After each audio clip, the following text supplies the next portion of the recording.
الحمد لله على نواله والصلاة والسلام على محمد وآله. معززو محترمو قدرمندو ورونو او خويندو، یو ورور پوښتنه کړې ده چې په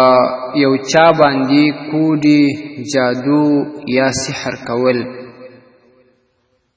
چې هغه داسې اعمالو ته وهڅوي چې هغه په شریعت کې جایز نه وي. مثلا د مور او پلار سره بدسلوکي، په کور کې جنجال، د خاوند او میرمنې په منځ کې نفرت، او یا دا چې یو څوک د نکاح څخه بند سي یا د کاروباره بند سي، دغسې نور اعمال. د داسې اعمالو دپاره کوډي، جادو یا سحر کول په شریعت کې څه حکم لري؟ الجواب وبالله التوفیق. معززو محترم ورونو او خويندو، جادو یا کوډي یا سحر په یو چا باندې کول دا په شریعت کې حرام کار دی، او دا یو سخت جرم او ناروا عمل بلل سوی دی، او د داسې ناروا اعمالو کوونکو ته او غشتونکو ته باید اهل اقتدار د وخت مشران سخت سزا ورکړي او د دوی دپاره سخت سزا وټاکي چې کله پر دوی باندې دا عمل ثابت سي. ځکه چې دغه دواړه یعنی د دې کوډو ورکوونکی او هغه څوک چې دا کوډي غواړي غوښتونکی وي، دا دواړه سخت مجرمین دي او سخت ګناهکاران دي. یو خدا چې په شریعت کې و مسلمان ته ضرر رسول حرام کار دی. نبی علیه الصلاة والسلام وایي چې لا ضرر ولا ضرار. په اسلام کې نه ځان ته ضرر رسول جایز دی نه بل مسلمان ته. نو اوس د کوډو په ذریعه، د جادو یا سحر په ذریعه یو مسلمان ته ناحقه او بېځایه تاوان او نقصان رسول دي چې دا خپله یو حرام کار دی، کبیره او غټه ګناه ده. خو افسوس چې زموږ په دې اوس عصر کې بعضې داسې ناخبره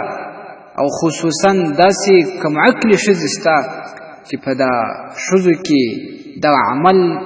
بیخي زیات دی او دوی په دې عمل باندې ډېرې مبتلا دي. او کله کله خو داسې لا هم پیښیږي چې دا زنانه او یا بعضې خلک هغه د غیر مسلمو څخه کوډي راوړي او پیسې مصرفوي د دې دپاره چې خپلې شخصي دشمني ته طریقې ورکړي او یو مسلمان ورور ته ضرر ورسوي، د یو دوو مسلمانانو په منځ کې نفاق راولي، یا د مور پلار سره په بدسلوکي کې واچوي، او یا دا چې کاروبار یې بند کړي، قلم یې وربند کړي. دا کارونه ټول په اسلام کې ناجایز دي. الله تبارک و تعالی دې مونږ او تاسې ته هدایت نصیب کړي چې دغسې لارو سره وګرځېږو. امام اعظم ابو حنیفه رحمه الله ویلي دي: الساحر اذا اقر بسحره. هغه جادوګر چې کله په خپل جادو باندې هغه اقرار وکړي، او ثبت بالبینة یقتل، یا پر یو چا باندې سحر جادو ثابت سي په شاهدانو باندې چې عادلان او نیک خلق وي، هغه دا شاهدي ورکړي چې دا فلانی جادوګر دی، یقتل، دغه ساحر او جادوګر دی قتل کول سي. او همداشان ابي هريره رضی الله تعالی عنه وایي چې نبی علیه الصلاة والسلام فرمایلی دي چې تاسې ځان وساتئ د شرک او د سحر څخه. ګوره دا دواړه ډېر نږدې سره ذکر شوي دي. شرک چې دا یو عظیم جرم دی، یو عظیمه ګناه ده، او دا شان ورپسې فورا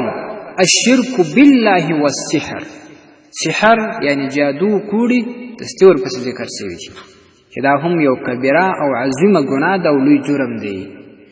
معززو محترمو مسلمانانو ورونو او خویندو، دغسې ناوړه اعمالو څخه باید هر مسلمان اجتناب وکړي او په کلکه ځان ځینې وساتي. او که بیا هم بعضی نارینا بعضی زنانا کوډګرانو ته ورځي یا د غیر مسلمو څخه کوډ او جادو دا شان راوړي د وخت مشران باید دې خلکو ته سخته سزا ورکړي د دوی دپاره سزا ټاکلې ده او دا سزا به ورباندې جاري کوي هغه دا چې دغه ساحر او دغه جادوګر د دې قتل دا به قتل کوي که پر ده باندې خپله دا جادو د عادلانو شاهدانو د خوا ثابت سي او یا د خپل اقرار وکړي او هغه څوک چې ورځي او کوډې ترې راوړي او طلب ځینې کوي غوښتنه ځینې کوي هغو ته به هم سخت عذاب ورکول کېږي سخته سزا به ورکول کېږي چې د نورو خلکو دپاره د نورو زنانو دپاره هم دا یو عبرت سي او یو فن سي الله تعالی دې مونږ او تاسې ته پر هغه لاره باندې د تللو توفیق نصیب کړي چې اسلامي لاره وي او الله تعالی دې مو د هغو لارو وساتي چې په هغې کې موږ یا ځان ته یا بل مسلمان ته ضرر رسوو دغه حدیث شریف په صحیح البخاري وم جلد کې راځي د بیروتي چاپ او په صحیح مسلم اول جلد کې راځي 92 صفحه کې او امام اعظم ابو حنیفه رحمه الله چې کوم قول نقل شوی هغه په رد المحتار 4 جلد 240 صفحه کې راځي والسلام علیکم ورحمة الله وبرکاته